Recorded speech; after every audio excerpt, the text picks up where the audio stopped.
10వ అధ్యాయము 11వ వచనం. త్వరగా. నేను గొర్రెలకు మంచి కాపరిని,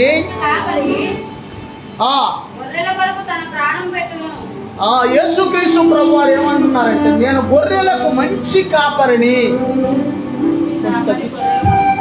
అమ్మా, మంచి కాపరి గొర్రెల కోసం ప్రాణం పెడతాడు. దేవునికి స్తోత్రం. గొర్రెలకున్న గొప్ప అలవాటు ఏంటంటే, కాపరి సైవి చేస్తాయి వచ్చేస్తాయి. తెలుసా మీకు? ఈ మధ్యన ఒక వీడియో చూశాను. కాపరి ఒక రౌండ్గా మంటేసి ఆ మంట మీద నుంచి కాపరి దూక్కుంటూ వెళ్ళిపోతుంటే, గొర్రెలు కూడా కాపరి అన్నమాలు దూక్కుంటూ వచ్చేస్తుంది మంట దాటేసి. దేవునికి స్తోత్రం. ఎంత గొప్ప దేవుడు. ఇంకో వీడియో చూశాను. ఒక గొర్రెల కాపరి కుక్కను పంపించాడు. కుక్క మైదానంలో మేస్తున్న గొర్రెలన్నింటినీ కూడా అది మురిగి అట్లన్నింటినీ తోలుకొచ్చేసింది వెళ్ళి.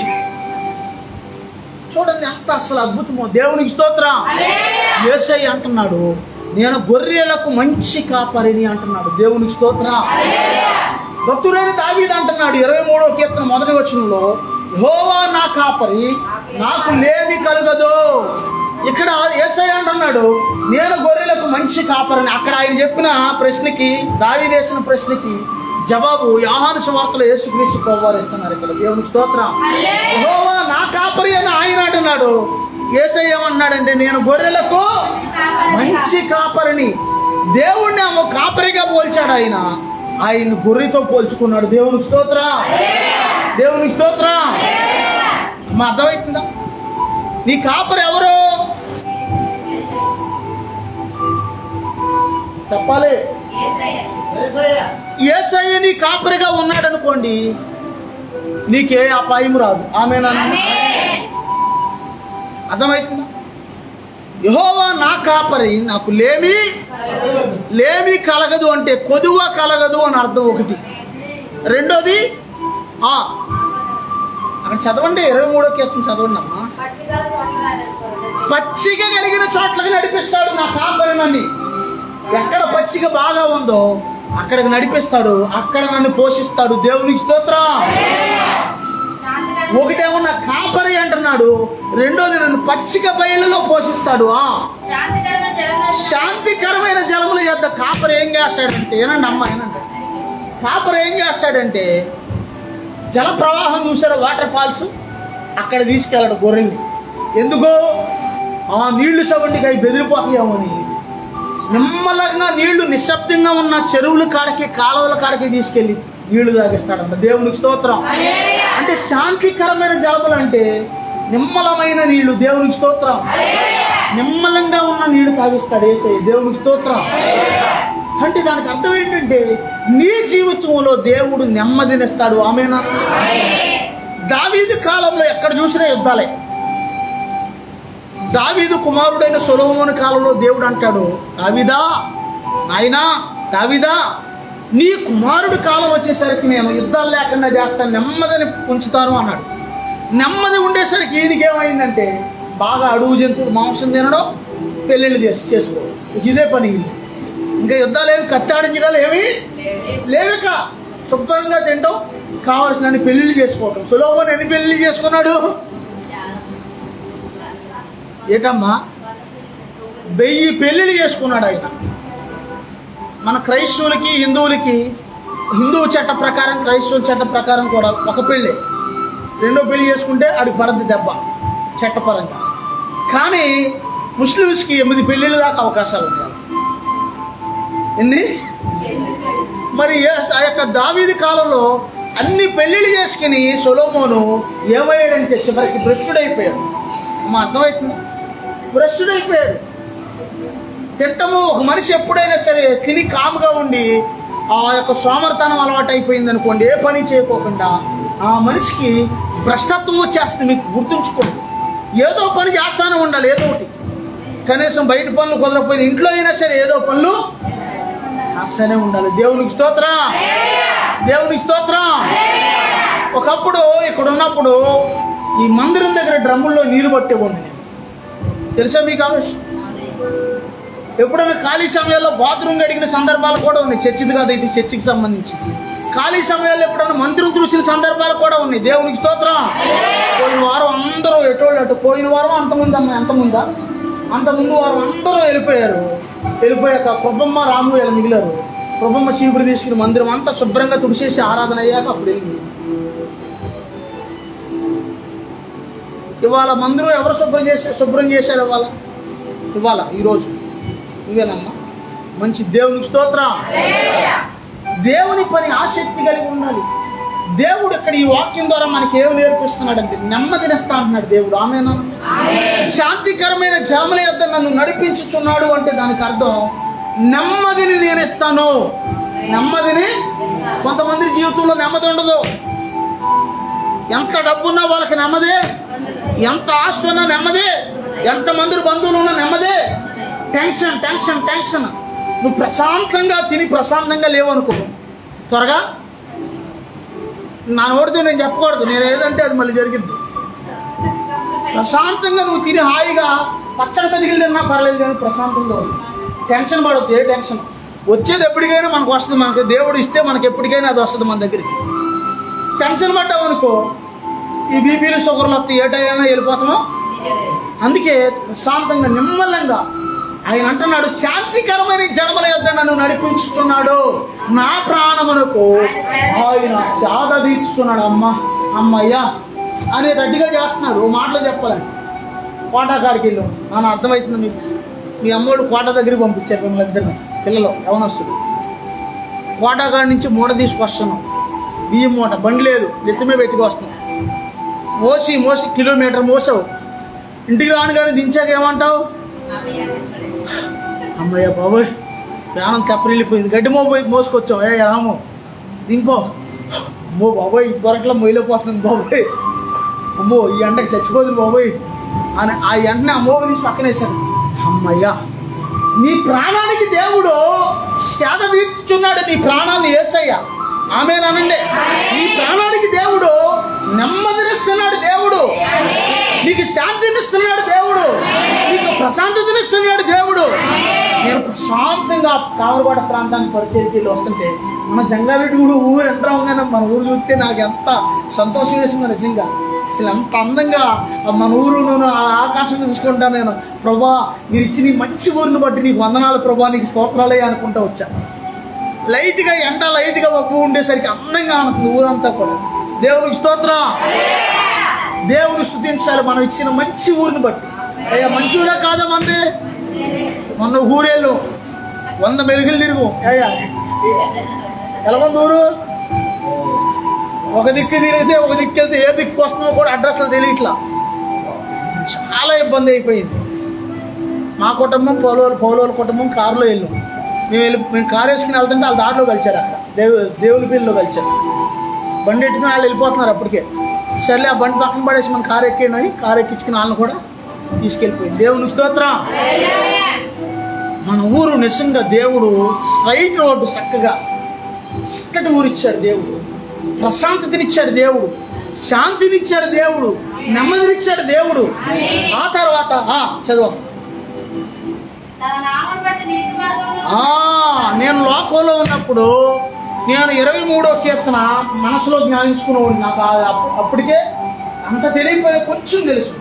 23వ కీర్తన జ్ఞానించుకుంటే అతను కరెక్ట్గా ఈ మాట కాడికి వచ్చేసరికి బ్రేక్ అడిగి, నువ్వు నడిచేది నీతి మార్గమేనా అని అనిపించేది నాలో నుంచి. ఏంట్రా బాబు అని మళ్ళీ నాకేదో ఎందుకు ఇలా అనిపిస్తుంది ఏంటి నాకు అని అది అక్కడతో వదిలేసి ఎదరికి వెళ్ళిపోయావు. ఒక్కోసారి నీలో పరిశుద్ధాత్మ దేవుడు పనిచేస్తాడు. నువ్వు లోకంలో ఉన్నా సరే, తెలుసా నీకు ఆ విషయం? నువ్వు మారకపోయినా సరే నీలో దేవుని ఆత్మ ఒక్కోసారి నువ్వు చేయకూడని పనులు చేస్తే నువ్వు నడిచేది నీతి మార్గమేనా అని అంటాడు దేవుడు నీతో. నీకు అదే ఆనందాల. దేవునికి స్తోత్రం. భక్తుడు అంటున్నాడు, తన నామమును బట్టి నీతి మార్గంలో నన్ను నడిపించుతున్నాడు. దేవునికి స్తోత్రం. ఈ లోకంలో చాలా చాలా చాలా మార్గాలు ఉన్నాయి. అర్థమవుతుంది. త్వరగా పెద్దోడు అయిపోవాలని చాలా మంది అక్రమదారులు, అన్యాయంగా సంపాదించే దారులు అడిగెడతారు. దుర్వ్యాపారాలు చేస్తుంటారు. ఆ యొక్క మందు వ్యాపారాలు, గంజాయి వ్యాపారాలు, లేకపోతే డ్రగ్స్ వ్యాపారాలు, దొంగ నోట్ల వ్యాపారాలు ఎట్లాంటివి చేస్తారు. త్వరగా పెద్దోడు అయిపోవాలి, త్వరగా ఆకాశానికి ఎక్కేయాలి. త్వరగా ఆకాశానికి ఎక్కి ఏమవ్వాలి?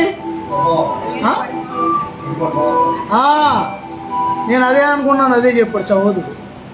త్వరగా ఎక్కి త్వరగా పడిపోవాలి అక్కడి నుంచి.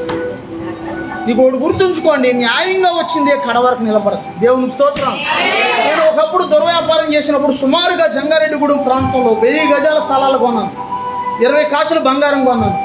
చివరికి అదేమీ మిగలలేదు. మొత్తం ఎలా వచ్చింది అలాగే. 2008 రియల్ ఎస్టేట్ మార్కెట్ పడిపోయినప్పుడు, 2008 అంటే ఎన్ని సంవత్సరాలు, 17 సంవత్సరాల క్రితమే నాకు అంత ఆస్తి ఉండేది. 17 సంవత్సరాల క్రితమే మార్కెట్ పడిపోయినప్పుడు మొత్తం అంతా కూడా మళ్ళీ అప్పులైపోయి మొత్తం ఎలా వచ్చింది అలాగా పోయింది. చివరికి నా తండ్రి రెక్కల కష్టంతో సంపాదించుకున్న నాకు ఇచ్చిన ఈ కొంచెం శ్వాసమే మిగిలింది, కానీ మొత్తం నేను సంపాదించుకున్నదంతా ఆ టైంలో ఇది కూడా అమ్మేద్దాం అనుకుంటే మా నాన్నగారు ఆ టైంలో అనేవాడు, నిజంగానంటే సందర్భం వచ్చిందని చెప్తున్నా, నానా ఎందుకు నాన్న ఈ బాధలు మనకి, ఇది అమ్మేసి ఎక్కడన్నా కొంచెం పొలము కొంచెం ఇల్లు తీసుకుందాం నాన్న, 40 లక్షలు ఇస్తా అంటున్నారు. అప్పుడు 46 లక్షల ఎంతయ్యా, 46 లక్షలకు వచ్చారు బేరం.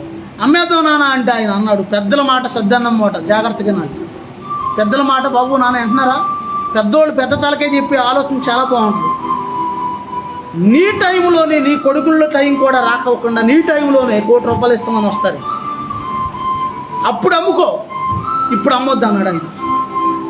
మంచి రేటు ఇంకా వస్తుంది వచ్చాక అప్పుడు అమ్ము అన్నాడు. ₹1 కోటి అన్నా దొరకని రోజు వస్తుంది ఈ రోడ్లో అన్నాడు ఆయన. ముందుగా ఆయన అంచనా వేశాడు, చూడండి అప్పుడు అమ్ముకో, అప్పుడు నీకు అన్నీ, అప్పుడు అమ్ముకుని నీకు ఏమేం కావాలన్నీ కొనుక్కో అన్నాడు ఆయన. చూడు నిజంగా నా తండ్రి ఆ రోజున అన్న మాట, నా రెక్కల కష్టం అంతా అయిపోయింది, నేను సంపాదించింది అంతా పోగొట్టుకున్నాను, కానీ మా తండ్రి అన్న మాటను బట్టి గౌరవించి నేను ఆ రోజున ఆగిపోయాను, ముందుకు వెళ్ళకపోకుండా ఈ రోజున ఆ రోజు రానే వచ్చింది. దేవునికి స్తోత్రం. అందరూ చెప్తాం దేవునికి స్తోత్రం. తర్వాత చదువు. గడాంధకారపు లోయలో నేను సంచరించినను, గాఢాంధకారపు లోయలలో సంచరించిన ఏ అపాయం. ఏం పాట అది, నీ దుడ్డి కర్రయు దండమును నన్ను ఆదరించును. ఏం పాట లేదు. దేవుని స్తోత్రం. రామసాయి గారు వాళ్ళ పాప పాడద్దు చక్కగా పాట. అమ్మా, ప్రభు కన్నులో నన్ను చూచినందున నాకేమి కొదువారాలో,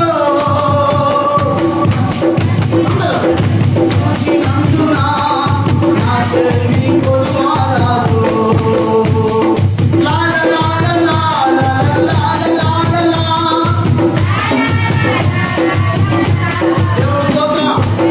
ఒకవేళ నీ దగ్గర కొద్దు ఉండొచ్చు, ఇప్పుడు ఈ పాట పాడితే తర్వాత కొద్దు రాకని చెప్తాడు దేవుడు. ఆమెనా, ఇప్పుడు డబ్బులు లేకపోవచ్చు, ఒకవేళ దేవుడు ఇస్తాడు, నమ్మండి. ఈ పాట పాడితే కొంతమంది అమ్మో అయ్యగారి దగ్గర చాలా డబ్బులు ఉంటే అందుకే పాడేస్తున్నాను. డబ్బులు ఉంటే పాడినా నేను ఈ పాట. దేవుని స్తోత్రం. ప్రభువు కన్నులో నన్ను చూచినందున నాకేమి కొదువారాలో, ప్రభువు కన్నులో నన్ను చూచినందున నాకేమి కొదువారాలో. పిల్లలు పట్టుబడినలో నాకు మాత్రం కొదివేరాలో, పిల్లలు పట్టుబడినలో.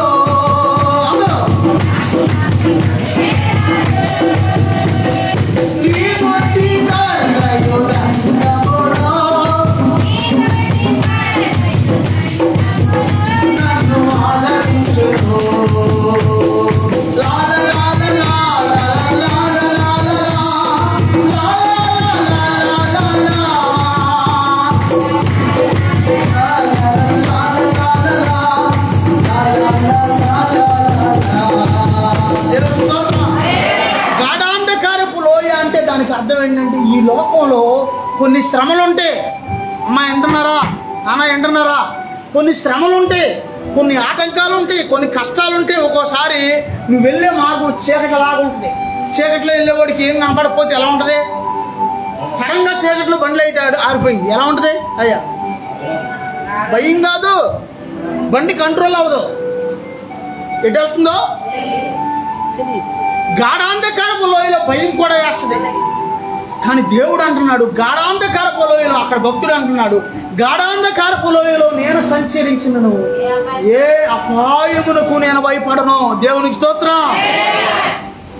ఏ అపాయమునకు నేను భయపడను. ఎందుకు భయపడనంటే దేవుడు నాతో ఉన్నాడు. ఆయన చేతిలో ఒక ఆయుధం ఉంది, ఒక వెపన్ ఉంది దేవుని చేతిలో. ఆ వెపన్ పేరు ఏంటంటే నీ దుడ్డి కర్రయు నీ దండమును నువ్వు ఆదరించును. కాపరి చేతిలో గొడ్డి కర్రలాగా ఉంటాయి పూర్వం, గొర్రెల కాపరి చేతిలో, దాన్ని దొడ్డి కర్ర అంటారు. దాన్ని అమ్మ అర్థమవుతుందా? దొడ్డి కర్ర దేవునికి ఉపయోగిస్తారు. కాపరే గొర్రె ఏదైనా తప్పుపోతున్నప్పుడు దుడ్డి కర్ర వేసి ఇలా అందులో కలుపుతాడు. ఎప్పుడైనా గొర్రె జోలికి ఏదైనా శత్రువు వచ్చింది అనుకోండి, తోడేలు వచ్చింది అనుకోండి, లేదా ఏదైనా కుక్కలు ఏదైనా జంతువులు వచ్చినాయి అనుకోండి, ఇదే కర్రను తిరిగేసి మళ్ళీ దాన్ని హాట్మని రెండు బీగుతాడు దాని శత్రువుని. దేవునికి స్తోత్రం. అంటే మనల్ని కాపాడడం కోసం దేవుడు శత్రువుల్ని ఒక్కోసారి ఒక దెబ్బ కొడతాడు. దేవునికి స్తోత్రం. దేవునికి స్తోత్రం. గాఢాంధకారపు లోయలోకి నేను వెళ్ళినా నేను మాత్రం భయపడనయ్యా, నీవు నాకు తోడై ఉన్నావయ్యా. నీ దుడ్డి కర్రయు నీ దండమును నన్ను ఆదరించును. నా శత్రువులు తర్వాత నా శత్రువుల ఎదుట నీవు నాకు భోజనము సిద్ధపరచుదు. నూనెతో నా తల అంటి ఉన్నావు అంటే పరిశుద్ధాత్మతో నన్ను నింపి ఉన్నావు అని అర్థం. దేవునికి స్తోత్రం. శత్రువులు ఎదుర్కోవడం దేవుడు ఏం చేస్తాడంటే ఒక్కోసారి మన తల ఎత్తుతాడు దేవుడు.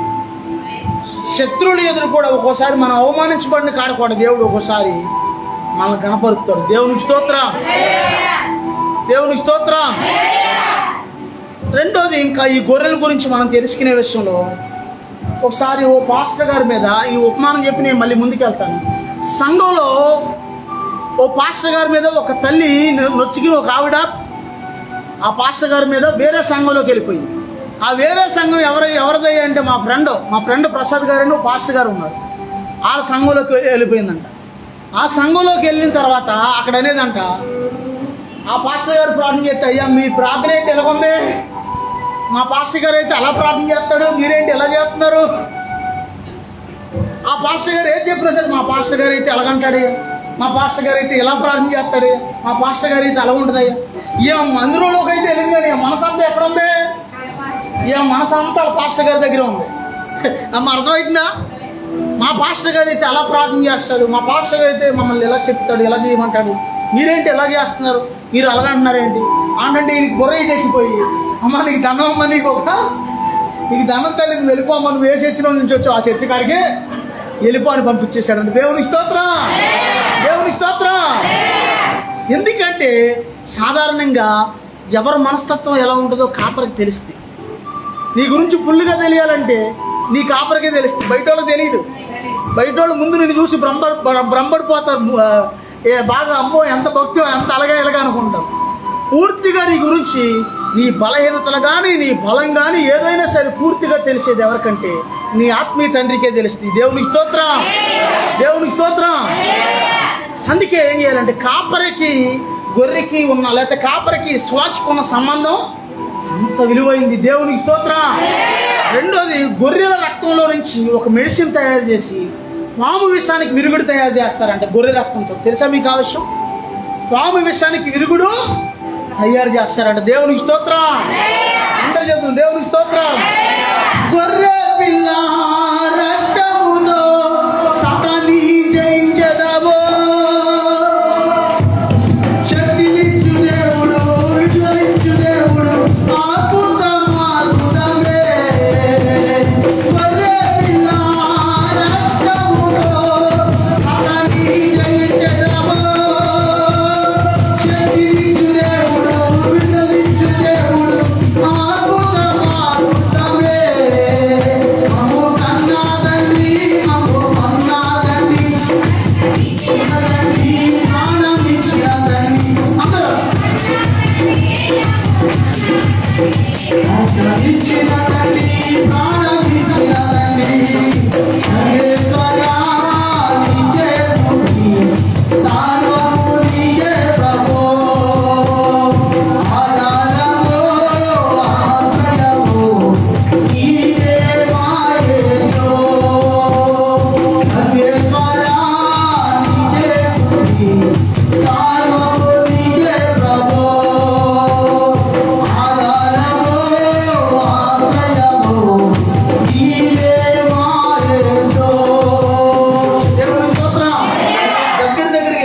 8 రిఫరెన్స్లు ఉన్నాయి. 2వ రిఫరెన్స్ కాడే ఆగిపోయింది సబ్జెక్ట్, ఎదరికెళ్తలా. 8 రిఫరెన్స్లు మొత్తం ఇవ్వాలి. దేవుని స్తోత్రం, దేవుని స్తోత్రం. యెషయా గ్రంథము 40వ అధ్యాయం 11వ వచనం చదవండి అమ్మ. యెషయా 40వ అధ్యాయం 11వ వచనం.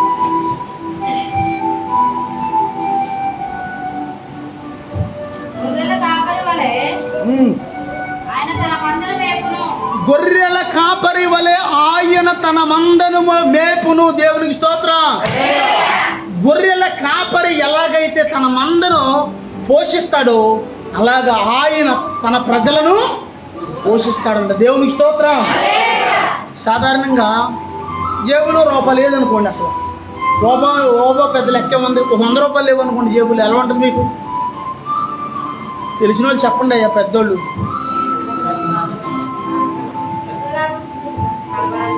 అమ్మా ఏంటి అమ్మో అసలు 100 రూపాయలు కూడా లేవు బాబోయ్, అసలు ఏంటి వెళ్ళకుంది బాబోయ్ అని చాలా ఉక్కిరి అయిపోతావు నువ్వు. ఎందుకంటే 100 రూపాయలు కూడా లేవేంటి? డబ్బులు లేకపోతే ఎంత కలవరం వచ్చేద్దో, కానీ డబ్బులు లేకపోయినా దేవుడు నిన్ను పోషిస్తాడు. ఆమేనా? దేవుడు అలాంటి కార్యాలు చేస్తాడు. దేవుడు సమస్తం కుర్చీ ఒకటి వేయండి, కుర్చీ వేయండి. దేవుడు సమస్త కార్యాలు దేవుడు జరిగిస్తాడు. దేవునికి స్తోత్రం.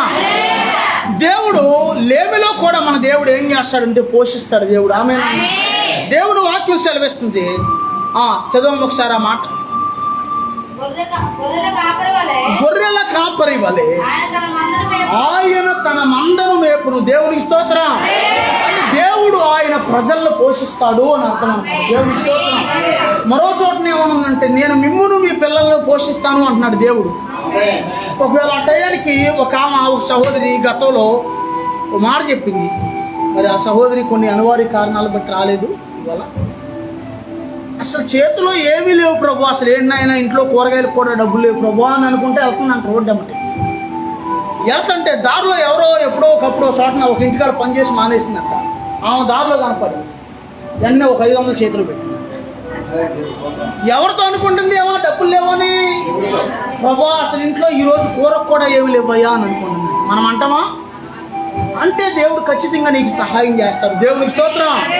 గొర్రెల వలె ఆయన తన మందను పోషించినట్లుగా దేవుడు మనల్ని పోషిస్తాడు. తర్వాత లోకా సువార్త 15వ అధ్యాయం 4వ వచనం చదువుకుంటే, లోకా సువార్త 15వ అధ్యాయము 4వ వచనం త్వరగా చదవాలి, ముగించేసుకున్నాం.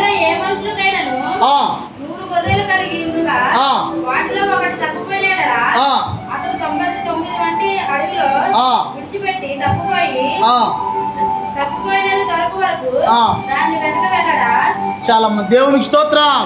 యేసుక్రీస్తు ప్రభు వారు ఏమని చెప్తున్నాడంటే, ఒకడికి 100 గొర్రెలు ఉన్నాయంట. ఒక ఆయన 100 గొర్రెల్లో ఒక గొర్రె ఏం చేస్తున్నాడు, తప్పుపోయి వెళ్ళిపోయింది పక్కేటో. తప్పుపోయిన గొర్రెకి చాలా నష్టం జరిగింది.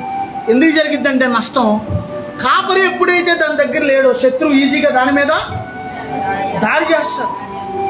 కాపరి ఎప్పుడైతే లేడో అక్కడ ఆ కాపరి లేని గొర్రెకి ఏమైందంటే ఏదో ఒక బయట వీధిలో తిరిగే కుక్కలో లేకపోతే ఇంకోటి వచ్చి వాటిని చీల్చుకుని చంపేస్తాను. కానీ కాపరి భయం ఏంటంటే గుంపుగా ఉన్న గొర్రెల కాడకి ఏది గబుక్కును రాదు. ఈ తప్పుపోయిన గొర్రె ఎక్కడుందా అని చెప్పి దానికోసం వెతికితాకి వెళ్తాడంట. దేవుని వాక్యం సెలవిస్తుంది. దేవునికి స్తోత్రం. దేవునికి స్తోత్రం. ఒక గొర్రె పిల్ల అనుకుందంట, మా కాపరి ఎప్పుడు కూడా బయటికి తీసుకెళ్ళడం, మా కాపరి ఎప్పుడు కూడా గడ్డిబేళ్ళలో మేపడం, మా కాపరి ఎప్పుడు కూడా ఇదిగో ఇక్కడిక్కడ తొట్లో నీళ్లు పెడతాడు, ఆ చెరువుల కాడికి కాలువల కాడికి తీసుకెళ్ళడం, మా కాపరికి ఒట్టి పిచ్చోడు ఏం తెలియదు అని మనం తెలుసుకోవాలి. ఇంకా తెలియని విషయాలు ఎన్నో ఉన్నాయని మంద నిండి ఒక గొర్రె పక్కకి వెళ్ళిపోయి అలా వెళ్తుంటే బాగా పచ్చిక బయలు కనపడుతున్నాయండి దానికి. అబ్బా ఎంత అందంగా ఉంది ఈ లోకం. ఇందాక నేను చెప్పినట్టుగా అది కూడా ఏమంటుంది, ఎంత అందంగా ఉంది ఈ లోకం, మా కాపరి ఎప్పుడూ చూపించలేదని చెప్పి ఆ గడ్డిబీళ్ళలో గడ్డి మేస్తా హాయిగా ఎగురుతుంది, అట్టే ఎగురుతుంది, ఇట్టే ఎగురుతుంది, సంతోషపడిపోతుంది, చాలా ముచ్చట పడిపోతుంది. చివరికి కొంచెం ఎదరికెళ్ళాక ఒక చోటన నీళ్లు తాగుదామని ఇలా నీళ్ళలో ముక్కి పెట్టేసరికి నీళ్ళలో నుంచి ఎగిరి పైకి దూకిందంట. దీన్ని పట్టుకుందామని ఏంటది, ఒక్క క్షణంలో దీన్ని తప్పించుకుని ఓ ప్రాణం పోదిన బాబో ఇందుక నా కాపరేటి తీసుకురానిది అని అప్పుడు అర్థమయ్యి పరుగున తప్పించుకుని ఎక్కడుందా నా మంద ఎక్కడుంది, నా కాపరి ఎక్కడున్నాడు అని భయం వేసేది. ఎదుగుతా ఎదుగుతా ఎదుగుతా తిరుగుతుందంట ఆ గొర్రె పిల్ల. దేవునికి స్తోత్రం. కాపరికి తెలుసు నేను ఎక్కడికి తీసుకువెళ్ళాలో ఎక్కడికి తీసుకెళ్ళకూడదు. దేవునికి స్తోత్రం.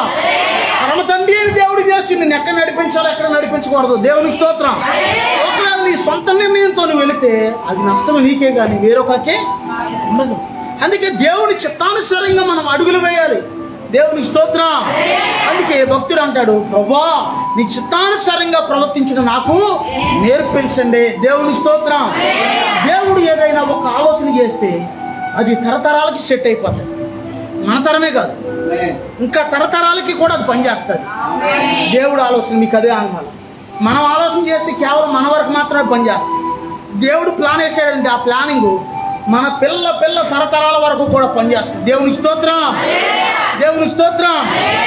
తర్వాత మరో మాట చూసుకుని ముగించేసుకుందాం. 1 పేతురు 2:25 చదవండి. గాయపడిన సమయాన మంచి సమరయుని నా గాయాలు కడిగిన వేళ, ఆకలైన వేళలో ఆహారమిచ్చి నన్ను పోషించినావు దేవా. గాయపడిన సమయాన మంచి సమరయుని నా గాయాలు కడిగిన దేవా,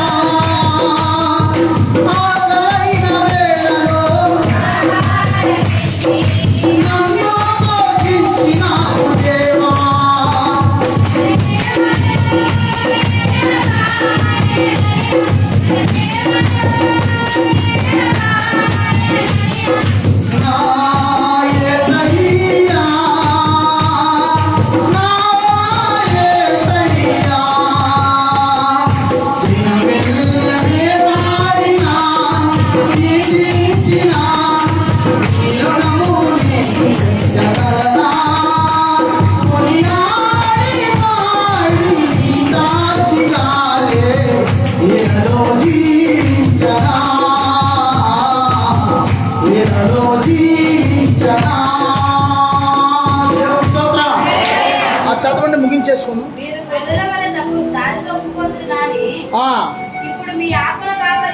మీరు గొర్రెల వలె దారి తప్పిపోతురు కానీ ఇప్పుడు మీ ఆత్మల కాపరి అయిన అధ్యక్షుడునైనా ఆయన వైపునకు మళ్ళీ ఉన్నారు. దేవునికి స్తోత్రం. ఇక్కడ పేతురు గారు ఏమంటున్నారంటే, ఒకప్పుడైతే మీరందరూ ఎలా ఉన్నారయ్య అంటే తప్పిపోయిన గొర్రెల్లాగా ఉన్నారు, ఇప్పుడైతే గొర్రెల కాపరి అయిన దేవుణ్ణి వెంబడిస్తున్నారు అంటున్నాడు ఆయన. దేవునికి స్తోత్రం. అందరూ చెప్తారు దేవునికి స్తోత్రం. సాధారణంగా గతంలో ఎవరన్నా మన చర్చిలో మన సంఘంలో ఏదన్నా సందర్భంలో ఎవరన్నా మానేస్తే కారణం ఏంటని నేను అడిగేవాడు. అయ్యా ఎందుకు మానేస్తావు, ఏంటి కారణం, ఎవరన్నా ఏమన్నా అన్నారా అడగాలిగా, అడిగేవాడు. వాళ్ళు వేరు వేరు కారణాలు అని చెప్పుకున్నారు. అలా కాదండి అయ్యారు, ఎలా కాదండి, అదండి ఇదండి అని సర్లేనే కాళ్ళు వదిలేసి తర్వాత వాళ్ళు మళ్ళీ ఏదైనా సమస్యలు వచ్చినప్పుడు అయ్యా ప్రార్థన చేయండి అయ్యారు. ఏంటో నాకు అంత విచిత్రం, జనాలకు సమస్యలు వచ్చినప్పుడే నేను గుర్తొస్తాను అందరికీ. ఎందుకంటే కారణం దేవుడు ఇచ్చిన కృప. దేవుని స్తోత్రం. అందరికీ ప్రార్థన చేస్తాను, ఎవరు చేయమన్నా ప్రార్థన చేస్తాను, ఎవరికైనా సరే ఎవరి కొరకైనా సరే ప్రార్థన చేస్తాను. ఆత్మీయ నాయకుడిగా దేవుడు ఇచ్చిన కృప. దేవునికి స్తోత్రం. నిన్న రాత్రి ఎవరన్నా రామువారి కుమార్తె ఫోన్ చేసి ప్రార్థించింది. ఫోన్లో ప్రార్థన చేశాను, మళ్ళీ తెల్లవాళ్ళు కూడా ఆ కుటుంబం కోసం ప్రార్థన చేస్తానే ఉన్నాను. దేవునికి స్తోత్రం. ఎవరు ఖచ్చితంగా ప్రార్థన చేయమన్న వారి కోసం ప్రార్థన చేస్తాం. మనం పరమ తండ్రి అయిన యేసుక్రీస్తు ప్రభువుని వెంబడిస్తే మనకంతా జయమే కలిగింది. దేవునికి స్తోత్రం. దేవుడు ఏర్పరిచిన కాపరిని మనం వెంబడిస్తే మనకంతా జయమే కలిగింది. దేవునికి స్తోత్రం. ఒక్క మాట చెప్తున్నాను, కొంతమంది అక్కడక్కడ తినేసి బొబ్బాస్ గింజలు, బొబ్బాస్ కాయలు అవి తినేసి, బొబ్బాస్ ముక్కలు, పుచ్చ ముక్కలు తినేసి అక్కడక్కడ తుప్పల్లో విసిరేస్తుంటారు రోడ్డు పక్కన. అవి కూడా మొలిస్తాయి, బొబ్బాస్ చెట్లు అయితే, పోదలు అయితే, కాయలు కాస్తాయి. కానీ ఏ టయాన్ని ఎవడ దాన్ని నరికేస్తాడో కూడా తెలియదు. అవునా? అదే ఒక తోటలో ఉంటే ఆ చెట్టు ప్రతిరోజు యజమానుడు వస్తాడు, రైతు వస్తాడు, ఆ కంచు ఉందో లేదో చూసుకుంటాడు, గొడ్లేయి రాకుండా చూసుకుంటాడు, దానికి నీరు పెడతాడు, ఎరువేస్తాడు, చాలా జాగ్రత్తగా. ఎండు కొమ్మలు ఉంటే ఎండు కొమ్మలు తీసేసి సగ పచ్చగా ఎదిగేదడిగా చేస్తాడు. ఒకవేళ దానికి ఏదైనా తెగులు వస్తే జాగ్రత్తగానండి, ఆ రైతు ఏం చేస్తాడంటే ఎరుగేస్తాడు, దేవునికి స్తోత్రం, మందులు చల్లుతాడు, దాన్ని బాగు చేస్తాడు. కాపరి కూడా అంతే, తెగులుగా ఉన్న గొర్రెని ఏం చేస్తాడంటే దానికోసం ఎత్తికిని దానికోసం ప్రయాసపడతాడు, దేవునికి స్తోత్రం. ఒక్కోసారి మనం దేవుడిని వెంబడిస్తున్న దినాల్లో ఇందాకే గాఢాంధకారపు లోయలు వెళ్తాం. ఒక్కోసారి ఆ టైంలో కాపరి అవసరం ఖచ్చితంగా కావాలి, దేవునికి స్తోత్రం. వాళ్ళు బాగుండొచ్చు అన్నీ, గాఢాంధకారపు లోయ ప్రతి ఒక్కరి జీవితంలో వస్తుంది. వచ్చినప్పుడు కాపరి అవసరత ఖచ్చితంగా కావాలి. అందుకే ప్రతి ఒక్కరికి దేవుడు ఏం చేశాడంటే ఖచ్చితంగా నాయకత్వం అనేది పెట్టాడు ఈ లోకంలో, దేవునికి స్తోత్రం. సామెతల గ్రంథంలో ఏమనుందంటే నాయకులు లేని జనులు పోతారు. అర్థమవుతుంది? ఇప్పుడు స్కూల్లో చూడండి, ఒక హెడ్ మాస్టర్ గారు ఉంటే వాళ్ళ కింద మాస్టర్లు, పైన కంపల్సరిగా పైన హెడ్ మాస్టర్, అలాగే దేవునికి స్తోత్రం. అందుకే మనం ఏం చేయాలంటే యేసుక్రీస్తు ప్రభు అంటున్నారు, నేను గొర్రెలకు మంచి కాపరిని అంటున్నాడు. మరో చోట ఆయన ఏమంటున్నాడంటే నా గొర్రెలు నా స్వరం వింటాయి, దేవునికి స్తోత్రం. నువ్వు దేవుని స్వరం వినే వ్యక్తిగా ఉంటే నువ్వు ధన్యుడు ధన్యురాలు, ఆమేనా? ఎక్కడైనా పడితే దేవుని స్వరం నీకు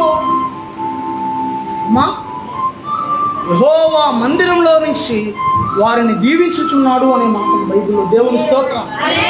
ఏదేదో ప్రార్థన చేసుకుని వస్తావు నాకు తెలియదు ఎక్కడికి, కానీ దేవుడు అదే మాట్లాడతాడు ఇక్కడ. అప్పుడు నీకేమర్థం అవ్వాలంటే దేవుడు మాట్లాడుతున్నాడు నా ప్రభువు అని నీకు అర్థం కావాలి, దేవునికి స్తోత్రం, దేవునికి స్తోత్రం. నా గొర్రెలు నన్ను వెంబడిస్తాయి, నా గొర్రెలు నా స్వరం వింటాయి అంటున్నాడు దేవుడు, దేవునికి స్తోత్రం. అందరు చెప్తుంది దేవునికి స్తోత్రం. అర్థమవుతుందా? గొర్రెలు స్వరం అంటే, మేకలు అయితే ఏం చేస్తాయి అంటే స్వరమేను. మేకలు ఎటు పడితే అటు, అసలు మేకలు కాసేవాళ్ళని తెలుస్తుంది. నేను కాసాను చిన్నప్పుడు, ఓ 30 సంవత్సరాల క్రితం. మేకలో తెగిసికిచ్చేస్తాయి, అసలు మామూలుకి ఇసుకిచ్చావు, తుప్పల్లోకి వెళ్ళిపోయి ఏ పిలిచినా రావాయి.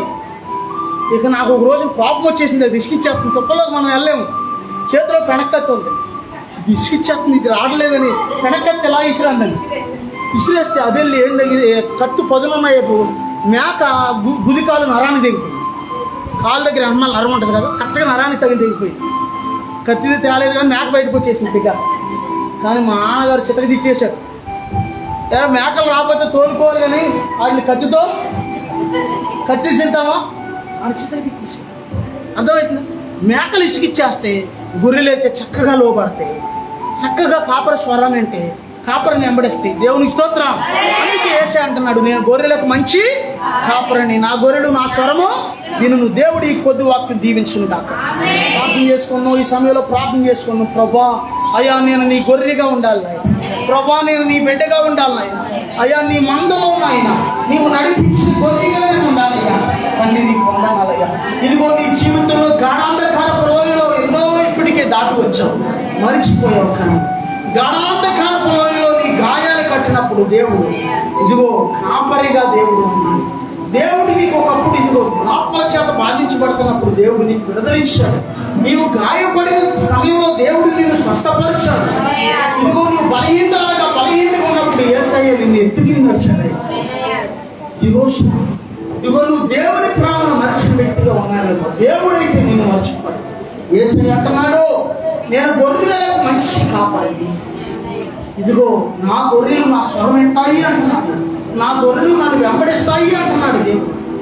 ఇదిగో భక్తుడైన దావీదు అంటున్నాడు, అయ్యా నేను గొర్రె లాంటి వాడిని ప్రభా, అయ్యా నీవు కాపరి లాంటి వాడు ఆయన.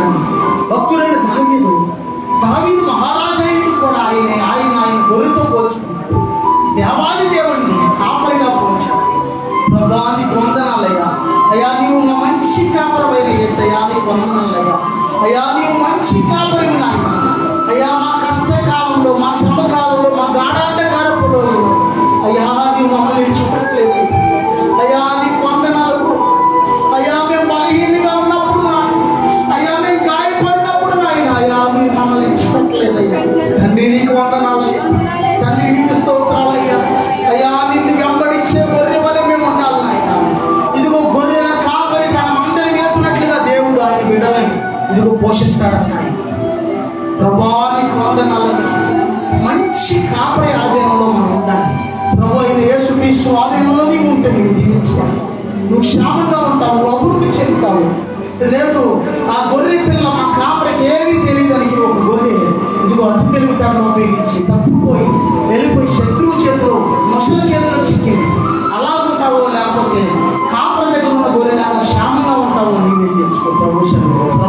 వందనాలు. ప్రభువానికి స్తోత్రాలు, ప్రభువానికి స్తోత్రాలు, ప్రభువానికి స్తుతులు ఆయన. తండ్రి నీకు వందనాలు ఆయన, తండ్రి నీకు స్తోత్రాలు ఆయన. అయ్యా నీవు నా దేవుడిగా